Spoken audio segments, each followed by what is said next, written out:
Females के group को बचाने के लिए लड़ना होगा।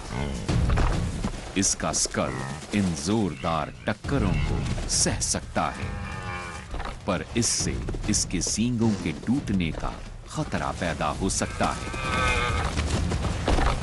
इस छोटी लेकिन जबरदस्त मुठभेड़ के बाद घुसपैठिए को विनर के झुंड से बाहर निकाल दिया जाता है।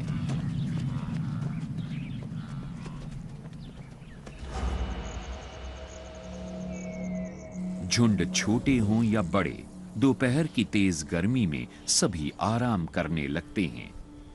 बैंडेड मॉन्गूज के सर्वाइवल के लिए यह जरूरी है कि वो झपकी लेते वक्त भी साथ साथ रहें, क्योंकि जरूरी नहीं कि दोपहर की तेज गर्मी में हर कोई आराम ही करे। अपने पंजों के एक वार से ही कोई मार्शल ईगल बड़ी आसानी से किसी सोते हुए मॉन्गूज को उठाकर ले जा सकता है, लेकिन इनके झुंड के साथ किसी छेड़खानी न करना ही अक्लमंदी होगा। इनकी बहादुरी शायद काम कर रही है। ये अफ्रीका के सबसे बड़े ईगल का मुकाबला करने के लिए एकजुट हो जाते हैं। ये डरते नहीं हैं।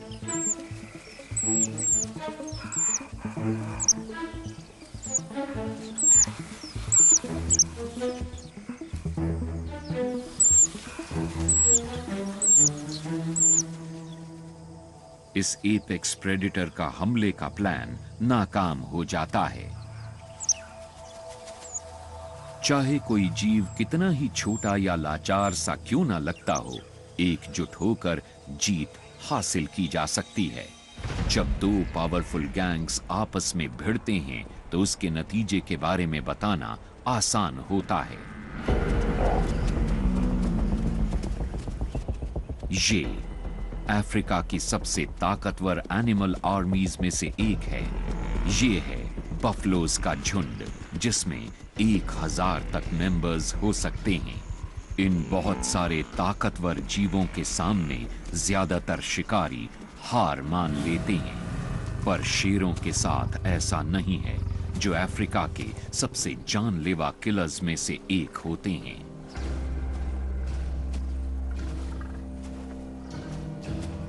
ये जानते हैं कि इस डरावनी फौज में एक कमजोरी है।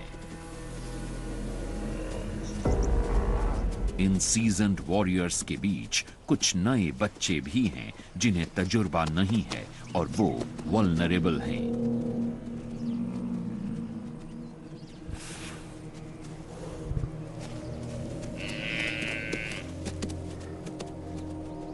और शेर एक साथ हमला करते हुए इसी कमजोरी का फायदा उठाएंगे। प्राइड इस झुंड के पीछे पीछे चलने लगता है और एक सही पल का इंतजार करता है।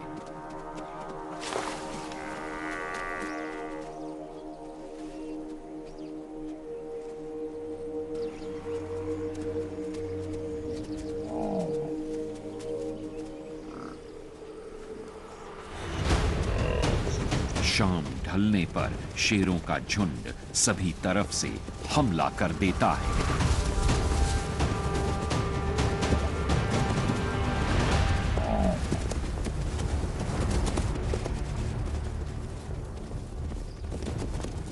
घबराहट और कंफ्यूजन में एक बच्चा अलग थलग हो जाता है और प्राइड उसके पास पहुंच जाता है।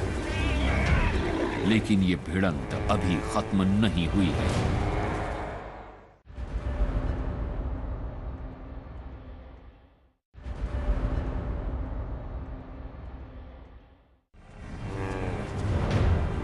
किसी प्रोटेक्टिव मां की ताकत को कम करके नहीं आंकना चाहिए।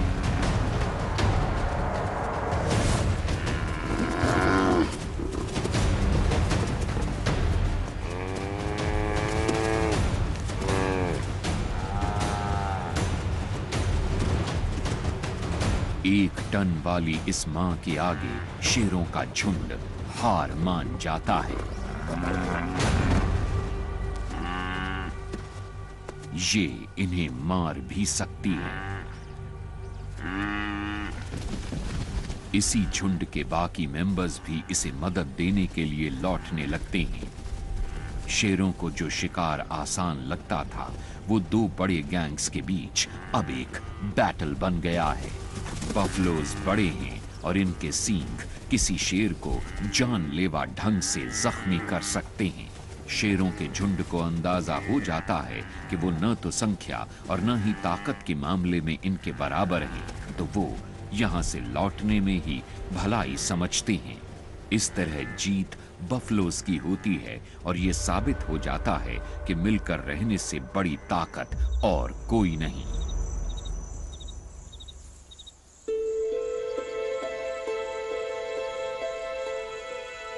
सूखे का मौसम शुरू हो चुका है, तो रेड बिल्ड क्विलिया ब्रीडिंग के लिए हजारों की तादाद में यहां पहुंचने लगती हैं।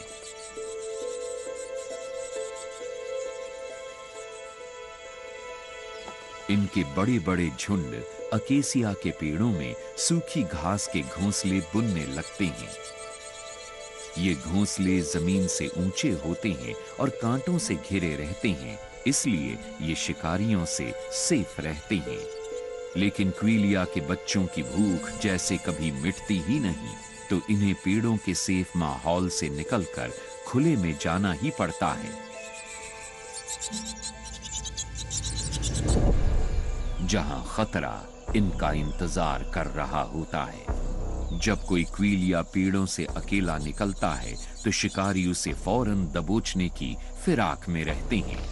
इसलिए क्विलिया मौत को धोखा देने के लिए एकजुट हो जाते हैं। ये सैकड़ों हजारों की तादाद में एक साथ उड़ान भरते हैं। जब करीब 10 लाख पंख एक साथ उड़ान भरते हैं, तो सबसे तीखी नजर वाले ईगल भी सरप्राइज हो जाते हैं। यहां भी तादाद अपना कमाल दिखाती है।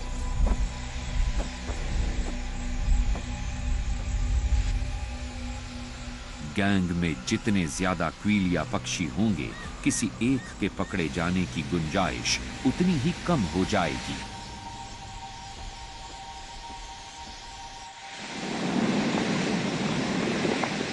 अगर कोई एक क्विलिया परिंदा पकड़ा भी जाता है, तो भी और हजारों की जान बच जाती है।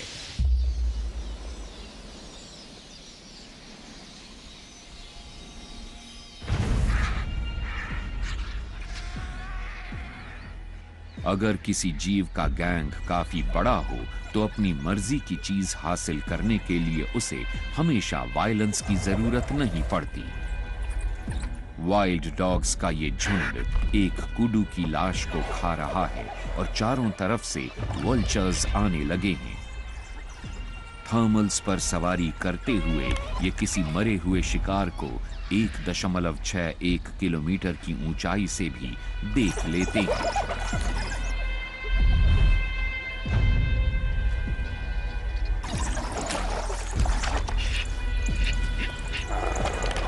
उनके लिए तो ये बस एक वेटिंग गेम होता है।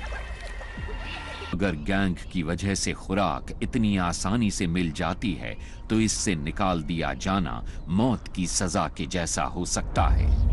लेकिन हाथी जब बड़े हो जाते हैं, तो उनकी माएं उनसे अपना रिश्ता खत्म करके उन्हें झुंड से निकाल देती हैं और फिर ये अक्सर अकेले ही अपनी जिंदगी बिताते हैं। लेकिन साइज में इतने बड़े होने के बावजूद ये अब भी खतरे से घिरे रहते हैं और अकेले होने पर जिंदगी से जुड़े सबक काफी कड़वे होते हैं और बहुत जल्दी मिल जाते हैं।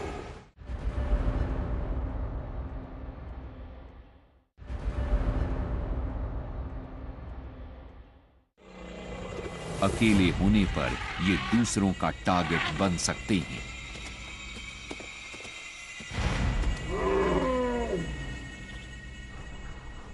तो ये कभी-कभी दूसरे बैचलर बुल्स के साथ मिलकर छोटे-छोटे झुंड बना लेते हैं और फिर ये साथ-साथ खाना और पानी ढूंढते हैं।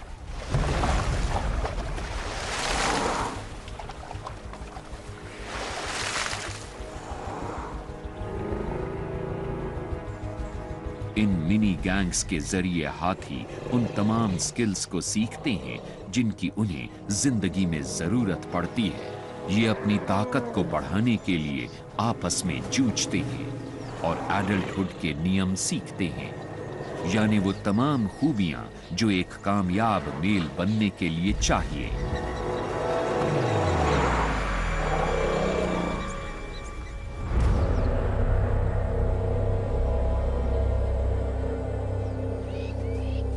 गैंग से निकाले गए हर जीव को एक्सेप्टेंस नहीं मिल पाती। हाइना गैंग्स में दबदबा रहता है फीमेल्स का। तो बुल एलिफेंट्स की ही तरह मेल हाइनास को भी अक्सर इस दुनिया में अपना रास्ता खुद ही बनाना होता है।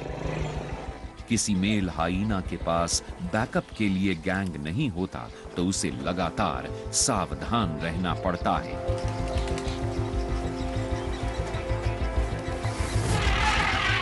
अलग थलग और एक्सपोज्ड होने की वजह से वो ग्रासलैंड पेकिंग ऑर्डर में सबसे नीचे होता है।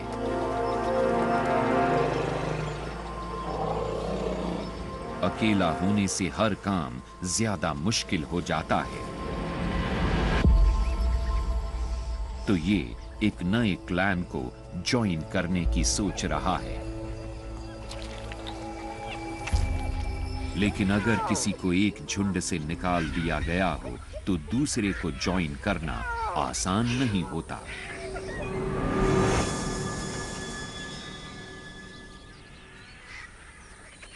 क्लैन यूं ही किसी को भी खुद में शामिल नहीं होने देगा, खास तौर पर ऐसे लो लाइफ मेल्स को जिनके पास देने के लिए कुछ भी ना हो।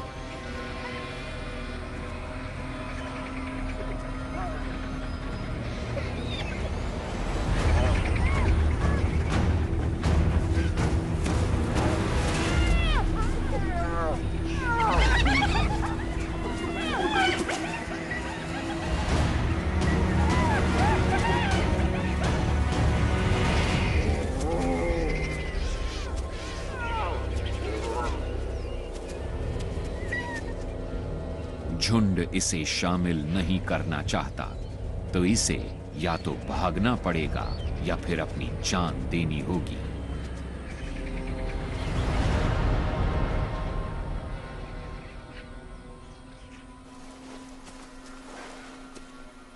अगर किसी हाइना का कोई झुंड ना हो तो वो खाने में ज्यादा नखरे नहीं कर सकता। अपनी खुराक को इन झाड़ियों में छिपाने के बावजूद ये बच नहीं पाता।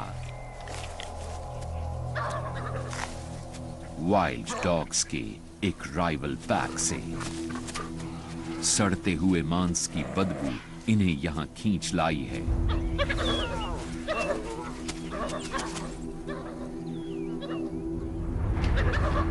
हाइनास का एक पूरा झुंड तो खतरनाक साबित हो सकता है, इसलिए हालात का जायजा लेने के लिए एक एडवांस पार्टी भेजी जाती है। लेकिन यहाँ ये हाइना अकेला है, इसलिए ये एक आसान टारगेट बन जाता है। एक एक के मुकाबले में हाइना जीत जाएगा, लेकिन इतने बड़े झुंड के सामने इस एक हाइना की एक नहीं चलने वाली।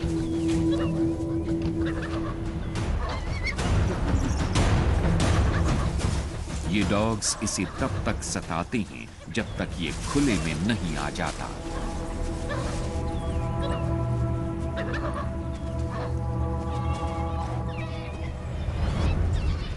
और ऐसा करने के बाद भी ये गैंग रुकता नहीं है। वाइल्ड डॉग्स हमला जारी रखते हैं।